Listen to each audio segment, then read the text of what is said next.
than predicted so far, but there were variances in what the storm actually did. In the New York City area, about 4 to 6 inches of snow. In the mid-Hudson, the snow was also less than had been originally predicted, with variations in the New York City area. LaGuardia Airport, 11.5 inches of snow. So there were variances within the New York City area, but basically less than predicted, which was good news. Long Island was much harder hit than the New York City area, 16 inches on Long Island. Suffolk County is still getting hit very hard, and Suffolk County is where we have serious issues.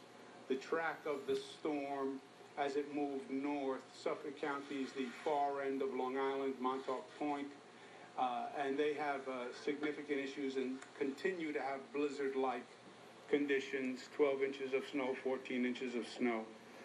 And we will be redeploying much of the equipment from the New York City area, Mid-Hudson area, to Long Island and specifically to Suffolk. We are lifting all the traffic bans on the roads at 8 o'clock. Nassau, Suffolk, New York City, Westchester, Rockland, Ulster, the 13-county area that was affected will all be lifted at 8 o'clock.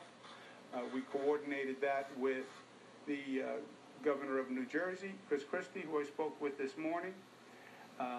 Obviously, you can't open the traffic ban on one state unless you're coordinated with the other states, because you don't want people on the roads in New Jersey trying to get to New York, but they can't get to New York, and vice versa.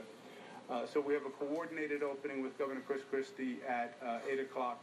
I also spoke with Governor Malloy, Governor of Connecticut. They also have a varied situation, and they're making determinations now to open parts of their roads, and parts will remain closed. We're coordinating with them.